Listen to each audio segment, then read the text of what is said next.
بہت سے لوگ ملالہ کو قوم کی بیٹی اور ملک کا نام روشن کرنے والی سمجھتے ہیں۔ میں اکثر سوچتی کہ اس نے آخر ایسا کون سا کارنامہ سر انجام دیا کہ مشرق و مغرب دنیا کے کونے کونے میں اسے ایز اے ہیروئن پیش کیا جاتا ہے۔ گوگل اس کے ساتھ کام کر رہا ہے، اس پر فلمیں بن رہی ہیں، سٹوریز لکھی جا رہی ہیں۔ برطانوی فرینڈز کے نام سے اس کی مووی ریلیز ہونے والی ہے۔ گزشتہ روز مجھے اس کا جواب مل گیا۔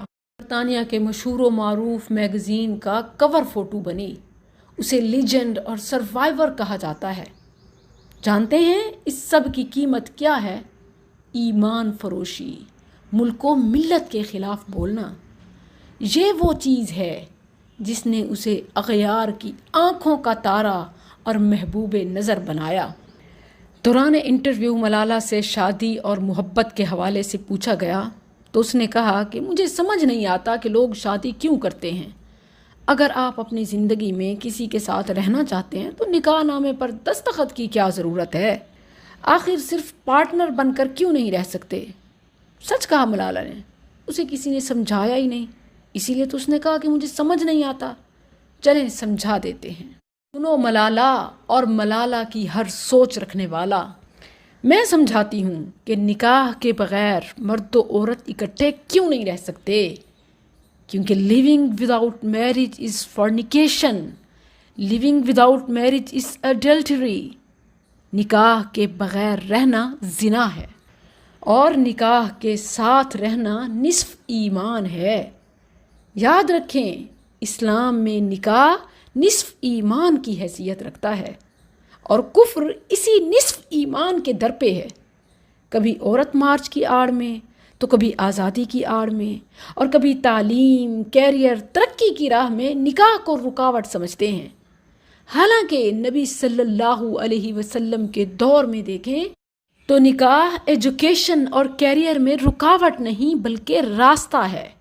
نبی صلی اللہ علیہ وسلم کی موجودگی میں ذہین و فطین صحابیہ نے قرآنی ایجوکیشن دینے کو اپنا حق مہر بنا کر نکاح کر لیا۔ یہ علم دشمن ہیں جو کہتے ہیں کہ نکاح تعلیم ترقی میں رکاوٹ ہے۔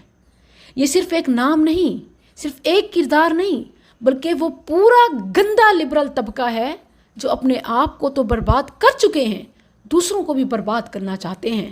یہ کا گند وہیں رکھو، ہمیں تمہاری غلیظ سوچ کی ضرورت نہیں۔ کیا پڑھتی ہو، کیا سوچتی ہو، ہمیں کوئی سروکار نہیں۔ ہم مسلمان ہیں، ہمارا نصف ایمان نکاح ہے۔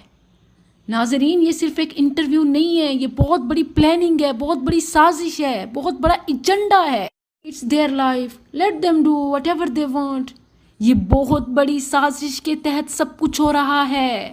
اللہ کے لیے اپنی عقل پہ پڑے پردے ہٹاؤ، حلال کو چھوڑ کر حرام کی طرف مت جاؤ، اپنے آپ پر ہی رحم کرو، اپنی فیوچر نسلوں پر رحم کرو۔ ڈو یو وانٹ کہ بچوں کا باپ زانی ہو؟ لبرلز کی سوچ سے متاثر ہونے کے بجائے نفرت کرو۔ یہ بھی ایمان کا حصہ ہے جو آپ کو عمل کے قریب لے آئے گا۔ That's my message to all of you۔ السلام